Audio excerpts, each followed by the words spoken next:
இவெல்லாம் ஒரு ஆளுன்னு இன்டர்வியூ எடுக்கிறீங்களே, இவ ஒரு வேஸ்ட்டு. இந்த சீசன்லேயே ரொம்ப இரிட்டேட்டிங் இவ தான். நான் எதுவும் லவ் கண்டென்ட் பண்ணல. மேபி அதனால நான் நீ எப்போ போவேன்ட்டு நான் ரொம்ப எதிர்பார்த்தேன். நீ எதிர்பார்த்தது நடந்துருச்சு. 10வது வாரத்துல நான் வெளில வந்துட்டேன். You are a wrong example for next season contestant. ஏன்யா பாரு கம்ருதீன் எஃப்சி இவங்க எல்லாம் பண்றதை விடவாயா நான் பெருசா பண்ணிட்டேன். வீட்டில் இருக்கிற ஃபேமிலி அண்ட் ஃப்ரெண்ட்ஸ் நீங்கள் வெளில வந்ததுக்கு அப்புறமா சொன்ன ஒரு விஷயம்னா என்ன சொல்வீங்க? நாங்களே உனக்கு யாரும் ஓட் போடல, நீ வெளியில வந்துட்டோன்னு சொல்லி நீ ஒரு வாரமே இருக்க மாட்டேன்னு தான் நாங்க நினைச்சோம். என்னோட தலையெழுத்துன்னு ஒன்று இருக்குல்ல, மேபி அது அப்படிதான் நினைக்கிறேன்.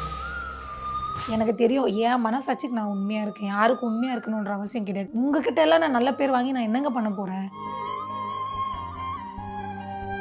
விஷ பாட்டில் 2 பேர் இருக்காங்க நான் பார்த்த வரைக்கும், சாண்ட்ராவும் பாரு. விஷ பாட்டில் பாரு விஷ பாட்டில்னு எனக்கு தெரியும், பட் சாண்ட்ராவும் அப்படின்னு எனக்கு தெரியும். Unexpected answer. இல்லை எக்ஸ்பெக்டட் நான் பார்த்துருக்கேன் உள்ள. லைக் ரம்யாவை நம்பக்கூடாது, ரம்யா பாம்பு, அந்த மாதிரி எல்லாம் சாண்ட்ராவும் பாரு பேசியிருக்காங்க. அதே சாண்ட்ரா நான் எவிக்ட் ஆகி போகும்போது நீ இல்லாமல் நான் எப்படி இருப்பேன் இந்த வீட்டில் அப்படின்னு சொன்னாங்க. வெளில வந்த அப்புறமா துஷாரும் அரோராவும் திருப்பி சேர்ந்து இருக்க போகிறாங்களாம். எஃப்ஜேயும் ஆதிரையாக இருக்கட்டும், யாராச்சும் சேர்ந்து இருக்க போகிறாங்களா, இல்லை கம்ருதீன் பாரு சேர்ந்து இருக்க போகிறாங்களா? நானும் பார்க்க தான் போகிறேன். நான் யாரையும் யூஸ் பண்ணது கிடையாது. என்னோட கேமை நான் என் மனசாட்சிக்கு தகுந்த மாதிரி நல்லா ஆடிருக்கேன், கரெக்டாக ஆடிருக்கேன்னு எனக்கு தோணுது. ஸோ இந்த டாஸ்கில் வந்து நான் ஒரு வேர்ட்ஸ் சொல்லுவேன், இதுக்கு ஏற்ற கண்டஸ்டன்ட் யார் அப்படின்ட்டு. ஓகே, பெரிய ஜோக் இவங்க பாரு. ஏன் கேட்டிங்கன்னா, இவ்வளோ அவள் உள்ளே இருக்கும்போது அவ்வளோ பண்ணுறது எனக்கு அது வேறு மாதிரி இருந்தது. வெளில வந்து பார்த்த அப்புறமா அடி வா மாட்டினேன் அப்படின்னு இருக்கு. அந்த மாதிரி. Okay right. மண்டை கசாயம். மண்டை கசாயம்னா ஒரு மாதிரி சூடாகவே இருப்பாங்க, அதனால எல்லாரையும் இந்த கடுப்பேற்றுறது. கம்ருதீன். ஓகே, அது தெரியுது, ரீசனே தெரியும். கம்ருதீன். ஓகே. ஃபீனிக்ஸ் பறவை ஒரு மாதிரி பறந்துக்கிட்டே இருப்பாங்க. பறந்துக்கிட்டே இருக்கிறதுனா சுபிக்ஷா. அவங்களோட வேலை அப்படின்னா எதுவாக வேணாலும் இருக்கட்டும், பாடுறது, டாஸ்க்கு, குரூப்பிசம் பண்ணுறது, அவங்களுக்கு ஃபேவராக இருக்கிறவங்க கிட்ட பேசுறது, யாருக்காச்சும் ஏதாச்சும் பிரச்சனைனா வந்து நிற்கிறது. ஸோ எல்லா விஷயத்தையும் ஆக்டிவாக இருப்பாங்க. ஓகே. விஷ பாட்டில். விஷ பாட்டிலா 2 பேர் இருக்காங்க நான் பார்த்த வரைக்கும், சாண்ட்ராவும் பாரு. ஓகே. ஏன்னா நான் உள்ள அவங்களோட இருக்கும்போது நான் நாளைக்கு எவிக்ட் ஆகிறேன்னா இன்னைக்கு ஒரு விஷயம் பேசியிருக்காங்க. லைக் ரம்யாவை நம்பக்கூடாது, ரம்யா பாம்பு, அந்த மாதிரி எல்லாம் சாண்ட்ராவும் பாரு பேசியிருக்காங்க. அதே சாண்ட்ரா நான் எவிக்ட் ஆகி போகும்போது நீ இல்லாமல் நான் எப்படி இருப்பேன் இந்த வீட்டில் அப்படின்னு சொன்னாங்க. ஸோ எனக்கு அது விஷ பாட்டில். பாரு விஷ பாட்டில்னு எனக்கு தெரியும், பட் சாண்ட்ராவும் அப்படின்னு எனக்கு தெரியும். ஓகே. ஆமவடை. ஆமாவடை. ஆமவடைன்னா என்னன்னு சொல்றது, ஒரு மாதிரி இதுதாங்க பிரச்சனை எனக்கு தமிழ்ல. ஒரு இருங்க, சரி ஓகே, டாஸ்க் சொன்னா புரியும். சரி, நான் சொல்றேன். அடுத்த வார்த்தை போயிடலாம். சூனிய கிழவி. சூனிய கிழவி. மந்திரிச்சு போடுறது அந்த மாதிரி. மந்திரிச்சு போடுறதுன்னா எஃப்ஜே. ஓகே. பச்சோந்தி. பச்சோந்தினா அதாவது பச்சோந்தி பார்த்துருக்கீங்களா, கலர் மாறிடுமே. ஒரு இடத்துல இருந்தா ஒரு கலர்ல இருக்கும், இன்னொரு இடத்துல இருந்தா இன்னொரு கலர்ல இருக்கும். பச்சோந்தி கலர் மாறுறது யாரு? அந்த மாதிரி இருப்பாங்கல்ல. இப்போ for instance Aurora. Oh, unexpected answer. Okay. இல்லை எக்ஸ்பெக்டட் நான் பார்த்துருக்கேன் உள்ள. ஃபர்ஸ்ட் துஷார் கூட இருக்கும்போது வேற மாதிரி இருந்தா, கம்ருதீன் கூட இருக்கும்போது வேற மாதிரி இருந்தா, வினோத் கூட இருக்கும்போது வேற மாதிரி இருந்தா, அப்புறம் விக்ரம், கனி இவங்க கூட எல்லாம் இருக்கும்போது வேற மாதிரி இருந்தா, இப்போ ஆதிர கூட இருக்கும்போது ஒரு மாதிரி இருக்கா. ஸோ நான் பார்த்த வரைக்கும் அரோரா. ஓகே. சுயநலவாதி. சுயநலவாதினா இவங்களோட யூஸுக்கு யாரை வேணாலும். செல்ஃபிஷ். பாரு, விக்ரம். அவங்களுக்கு ஒரு விஷயம் நடக்கணும்னா, அவங்க நல்லதா அவங்க ஃபேம் ஆகணும்னா யாரை வேணாலும் பேடாக ப்ரொஜெக்ட் பண்ணுவாங்க, வைக்கிறவாங்க. ஓகே. அழுமூஞ்சி. அழுமூஞ்சி நான் தான். அப்படி ஆனால் செல்ஃபாவெல்லாம் சொல்லிக்கிறதுக்கு உண்மையாகவே நான் தான் அழுமூஞ்சி. என்ன சொன்னாலும் நான் தான். ஓகே. தீப்பெட்டி. ஈஸியாக கொளுத்தி போடுவாங்க. கொளுத்தி போடுறது, ஏற்றி விடுறது தானே. ஏற்றி விடுறது அதான் பாரும். அதுக்கப்புறம் இது வரைக்கும் எலிமினேட் ஆன எல்லாருமே இந்த கொளுத்தி போடுறது பாரு தவிர வேற எந்த பேருமே சொல்றது இல்ல. பாரு தான். ஓகே. தலையாட்டு பொம்மை. என்ன சொன்னாலும் இப்படி ஆட்டுறதா? சபரி. ஓகே. எதனால? நான் ஏதாவது சொன்னா சாண்ட்ரா ஏதாவது சொன்னா திவ்யா ஏதாவது சொன்னா கனி ஏதாவது சொன்னா யார் என்ன எல்லாரும் சொன்னாலும் தலைய தலையாட்டிட்டு மாட்டு. ஓகே. சரி, இந்த டாஸ்க் முடிஞ்சிருச்சு. அடுத்தது வந்து நான் சொல்லியிருந்தேன்ல ஆல்ரெடி கமெண்ட்ஸ் எடுத்து வச்சிருந்தேன். அதுல நெறைய ஒரு மாரி நெகட்டிவா தான் இருந்தது. ஏன் அப்டின்ட்டு தெரியல. அஃப்கோர்ஸ் நெறைய பேர் சப்போர்ட்டும் பண்ணியிருக்காங்க. இப்போ இவங்க சொல்லியிருந்தாங்கல்ல, சாண்ட்ரா கூட சொல்லியிருந்தாங்க, உங்களுக்கு கண்டிப்பா ஒரு நல்ல வாய்ப்பு கிடைக்கும். சேதுபதி அண்ணாவும் சொல்லியிருந்தாங்க, கண்டிப்பா கிடைக்குமா அப்டின்ட்டு. ஸோ அந்த மாரி கமெண்ட்ஸும் பார்த்துருக்கேன். ஆனா இந்த கமெண்ட்ஸ்க்கு கண்டிப்பா நீங்க எக்ஸ்ப்ளனேஷன் குடுத்தாகணும் ம். அப்டின்னு தான். நார்மலா பேசுங்க. ஏன் கொஞ்சி பேசுறீங்க அப்டின்னு. ஏங்க என்னோட வாய்ஸ கொஞ்சம் பேசணும்னு சொன்ன ஒரே ஒரு ஆள் அவங்க தான் இருப்பாங்க. அவங்க ஐடியா எனக்கு குடுங்க. நான் தேங்க்யூ மட்டும் சொல்லிக்கிறேன். ஓகே. ஐயோ! இவ நடிப்பு தாங்கலப்பா. ஏதாவது வாய்ப்பு இருந்தா குடுக்க சொல்லுங்க. நான் போய் கண்டிப்பா நடிக்க நடிக்கிறேன். இது ஓகே. பண்றேன். She didn't do much in BB house. எதுவுமே பண்ணல பிபி வீட்ல. என்ன ரம்யாக்குன்னு ஒரு எனர்ஜி இருக்கோ, என்ன பொறுத்தவரைக்கும் என்னால முடிஞ்ச எஃபெக்ட் நான் குடுத்துருக்கேன். Okay. You are a wrong example for next season contestant. ஏன்யா பாரு, கமருதீன், எஃப்சி இவங்கலாம் பண்றத விடவாயா நான் பெருசா பண்ணிட்டேன். ஓகே. இவ என்ன மாத்தி மாத்தி பேசுறா? எனக்கு கன்ஃப்யூஸ் ஆகுது. இப்ப ம். நல்லவங்களாவே இருந்தாலும் உங்ககிட்ட ஒண்ணும் நல்ல பேர் வாங்க போறது ம். கிடையாது. அதுக்கு நான் கெட்டவளா மாத்தி மாத்தி பேசுறவளாவே இருந்துக்கிறேன். நீங்க நல்லா பேசுங்க.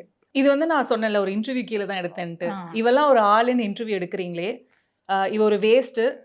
இந்த சீசன்லயே ரொம்ப இரிட்டேட்டிங் இவ தான். ஏன் சொல்லுங்க? நான் எதுவும் லவ் கன்டென்ட் பண்ணலல்ல. மேபி அதனால நான் இரிட்டேட்டிங்கா இருந்திருப்பேன் போல. ஐயோ! இது என்ன ஒரு பொய்யா இருக்காங்க.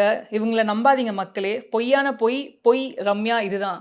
தயவு செஞ்சு சொல்றேன். நானும் என்ன நம்பாதீங்க. யாரும் என்ன நம்பாதீங்க. நான் பொய்யாவே இருந்துக்கிறேன். எனக்கு நான் என்னன்னு தெரியும். என்ன விரும்புறவங்களுக்கு நான் என்னன்னு தெரியும். என் வீட்ல இருக்கிறவங்களுக்கு நான் என்னன்னு தெரியும். மத்தபடி வேற யாருக்கும் நான் என்னன்னு ப்ரூவ் பண்ணணுன்ற அவசியம் எனக்கு கிடையாது. ஓகே. நீ எப்போ போவன்ட்டு நான் ரொம்ப எதிர்பார்த்தேன். நீ ஃபைனலி. எதிர்பார்த்தது நடந்துருச்சு. 10வது வாரத்துல நான் வெளில வந்துட்டேன். ரம்யா உங்களுக்கு நல்ல திறமை உள்ளது. நல்ல பட வாய்ப்புகள் வரும். இதுதான் நன்றி, கடைசி நன்றி. ஒரு நல்ல கமெண்ட்டா இருந்தது. ஐயா நன்றிங்க ஐயா. நன்றி. ரொம்ப நன்றி. உங்க வாயில சொன்னது அப்படியே பழக்கிட்டும். பலிக்கட்டும். சாரி பழிக்கட்டும். ஓகே. இப்படிதாங்க. அதுதான். இப்ப நீங்க சொன்னீங்கல்ல, ஃபேமிலி சப்போர்ட் ஒரு மேஜர் சப்போர்ட்ன்ட்டு. ஏன்னா, உங்களோட கடந்து வந்த பாதை பார்த்தும் அவ்ளோ தூரம் ஸ்ட்ரகிள்ஸ்லாம் இருந்தது. ஆ ஈவன் நீங்க போன அந்த ஸ்டேஜ் இது கூட வந்து it was not your choice. அது வந்து ம். நீங்களா போனீங்க. பட் ஆனா, அந்த ஒரு சாய்ஸ்னால மேபி இங்க ஒரு நல்ல வாய்ப்பு கிடைச்சிருக்கலாம். அங்க ஒரு பேட் சாய்ஸ்னால ஆமா. இங்க ஒரு நல்ல நான் வாய்ப்பு. அத பேடுன்னு என்னைக்குமே நான் சொன்னதே ம். கிடையாது. நான் ஆடுன விதம் பேடா இருக்கலாம். பட் அந்த ஃபீல்ட நான் என்னைக்கும் பேடுன்னு சொன்னது ம். கிடையாது. இப்போ தான் நான் பிக் பாஸ்க்கு வந்திருக்கேன். இதுக்கு முன்னாடி எனக்கு அந்த ஃபீல்டு தான் சோறு போட்டிருக்கு. ம். என்னால அத வந்து அவ்வளோ கேவலமா பேச முடியாது. ம். ஸோ எனக்கு அந்த ஃபீல்டு நான் பிக் பாஸ்க்கு வந்து இன்னைக்கு வந்து நீங்க எனக்கு உட்கார வச்சு இன்டர்வியூ எடுக்குறீங்கன்னா, அந்த ஃபீல்டுக்கு போகாம இருந்திருந்தா நான் இன்னைக்கு பிக் பாஸ் வந்திருக்க மாட்டேன். ம். ஸோ அந்த ஃபீல்ட என்னைக்குமே நான் கேவலப்படுத்தவே மாட்டேன். அந்த ஃபீல்ட நான் எப்பவுமே ரெஸ்பெக்ட் குடுப்பேன். நான் பட்ட அவமானத்த மட்டும் தான் நான் கேவலமா நினைக்கிறேன் தவிர, அந்த ஃபீல்ட நான் என்னைக்குமே நினைச்சது கிடையாது. கண்டிப்பா. ஒரு பக்கம் வந்து எல்லா என்னன்னு சொல்றது, ஃபேன்ஸ் அண்ட் வெளியில வந்துட்டு ஒரு சப்போர்ட் அதெல்லாம் இருந்தாலுமே, வீட்ல இருக்கிற ஃபேமிலி அண்ட் ஃப்ரெண்ட்ஸ் இன்னும் மேஜரான ரோல்ல. அவங்க நீங்க வெளில வந்ததுக்கு அப்புறமா சொன்ன ஒரு விஷயம்னா என்ன சொல்வீங்க? எங்க அக்கா, எங்க மாமா என்ன சொன்னாங்கன்னா, "நீ ஒரு வாரமே இருக்க மாட்டேன்னு தான் நாங்க நெனச்சோம். பட் நீ 70 நாள் இருந்தது எங்களுக்கு ரொம்ப பெரிய விஷயமா இருக்கு." ம். ஸ்டில் நான் விஜய் சேதுபதி சார் கிட்ட அப்படி அழுந்த அப்புறமா அவங்களே எனக்கு ஓட்டு போடலையாம். ம். "உன்னால அங்க இருக்க முடியல. உன் ஃபேஸ்லயே எங்களுக்கு தெரிஞ்சிருச்சு. நாங்களே உனக்கு யாரும் ஓட் போடல. நீ வெளியில ம். வந்துட்டன்னு" சொல்லி. பட் அப்படி இருந்தும், "நல்ல வேளை நீ வந்துட்ட. ஓகே. ரொம்ப ஃபோர்ஸ் எல்லாம் பண்ண வேணாம். ரொம்ப உன்ன கஷ்டப்படுத்திக்கிட்டு நீ அந்த கஷ்டத்த பட வேணாம். ம். எங்களுக்கு தெரியுது நீ கஷ்டப்படுறது இல்லையே. வெளியில இருக்கும்போது நீ அழுது நாங்க பார்த்ததே இல்ல. உள்ள போய் நீ அவ்ளோ அழுகுற. நீ அவ்ளோ கஷ்டப்படுற. வேணாம் போதும். பரவால்ல. உன்னால முடிஞ்சத நீ பண்ணியிருக்க. 1000 பேர் 1000 சொல்லட்டும். 1000 பேர் 1000 நெகட்டிவிட்டி சொல்லட்டும். எங்களுக்கு நீ என்னன்னு தெரியும். ம். நீ யார் வெளியில பேசுற எந்த நெகட்டிவ் கமெண்ட்ஸா இருக்கட்டும், வேற எதுவா இருக்கட்டும், நீ அத பத்தி எதுவுமே கவலைப்படாத. உனக்கு என்ன கரெக்ட்ன்னு தோணுதோ அத நீ பண்ணு. நாங்க ம். இருக்கோம் அப்படின்னு சொன்னாங்க. இத விட வேற என்னங்க வேணும்? கண்டிப்பா.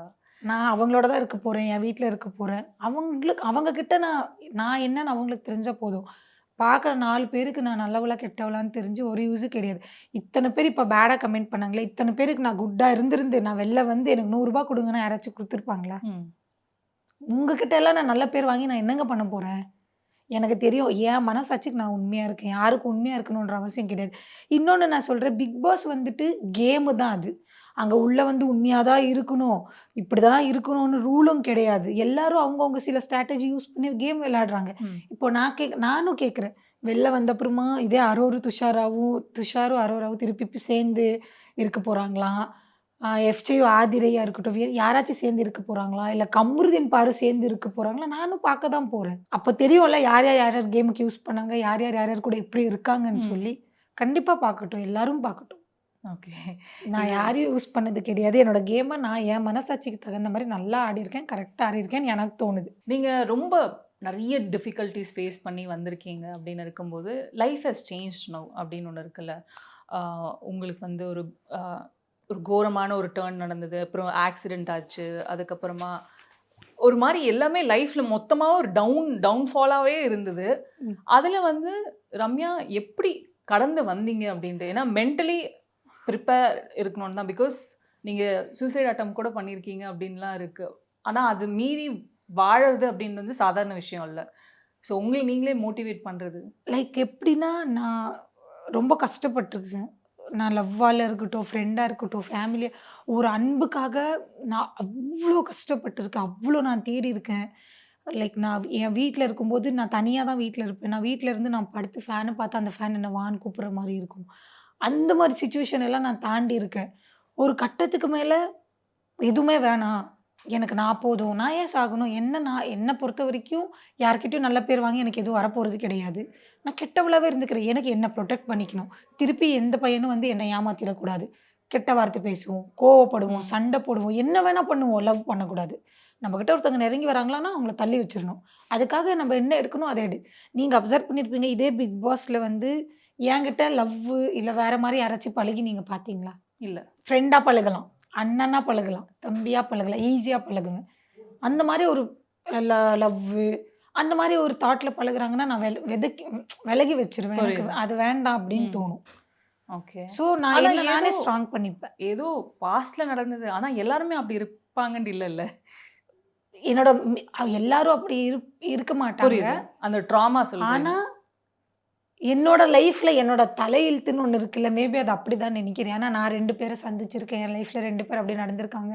நெறைய ஃப்ரெண்ட்ஸ சந்திச்சிருக்கேன். அதுவும் அப்படிதான் நடந்திருக்கு. ஃபேமிலி அம்மா பாசமா இருக்கட்டும், அப்பா பாசமா இருக்கட்டும், எல்லாத்தையும் நான் எழுந்திருக்கேன்.